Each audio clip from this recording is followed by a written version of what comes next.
সপ্তাহের শেষে একদমই বাজার ছিল না বাসায়, বিশেষ করে সবজি। তাই কিছু সবজি নিয়ে এসেছে সকাল সকাল বাজারে যেয়ে। এখানে ছিল বেগুন, গাঁঠি মানে কচুরমুখী, আরও ছিল চিচিঙ্গা। কচুরমুখী ভর্তা আপনারা কখনো খান কিনা জানি না, আমার কিন্তু বেশ পছন্দ। এই সময় বিশেষ করে আমার বাসাতে কিন্তু কম করে হলেও অন্ততপক্ষে যত সবজি থাক না কেন কচুরমুখীটা আমি রাখি।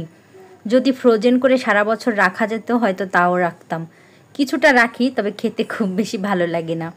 আজ দুপুরে রান্নাবান্না করে নিচ্ছি, একটু বেশি করে গরুর মাংস রেখেছি।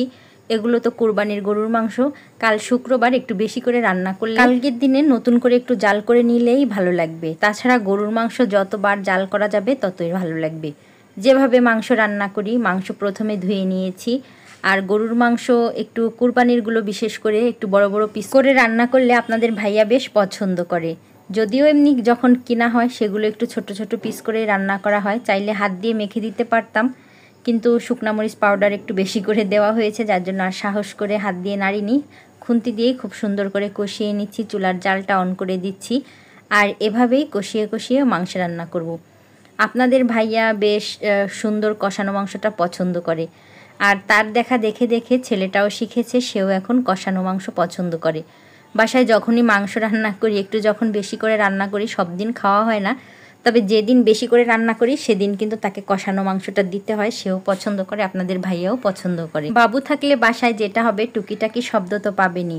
আমি তো আপনাদের সঙ্গে বেশ গল্প করছি, রান্না করছি, শব্দ তো পাচ্ছেন। বাবু কিন্তু পাশেই বসে খেলা করছে। মাংস রান্না করতে তো অনেকটা সময় লাগবে। আর এদিকে দুধ জাল করে নিয়েছি, একটু সেমাই রান্না করব, অল্প একটু পরিমাণে, খুব বেশি না। সেমাই কেউ খেতে চায় না, রান্না করে ফ্রিজে রাখবো যদি কেউ খায়। সব থেকে কম রান্না হয় আমার বাসায় মিষ্টি খাবারগুলো, যে খাবার রান্না করলে অন্তত পক্ষে খাওয়া তো হয়ই না, আরও বরং আমাকে ফেলে দিতে হয়। মাংস চুলায় হচ্ছে, এদিকে সেমাই রান্নাও শেষ। আর কিছুটা কচুরমুখী আমি সিলে নিয়েছি, এগুলো ভর্তা করব। ভাবলাম ভাতের চাল ধুয়ে বসিয়ে দিব, তখন ভাতের মধ্যে দিয়ে দিব। আর এভাবে একটা কাঠির মধ্যে যদি আমি কচুরমুখীগুলো সুন্দরভাবে গেঁথে দেই, এতে করে আমার খুঁজে পেতে সহজ হবে, তাই ভাবলাম এভাবেই দেই। তবে নেটের যে জালি ব্যাগগুলো থাকে ওর মধ্যে দিলেও কিন্তু খুব সুন্দরভাবে খুঁজে পাওয়া যায়।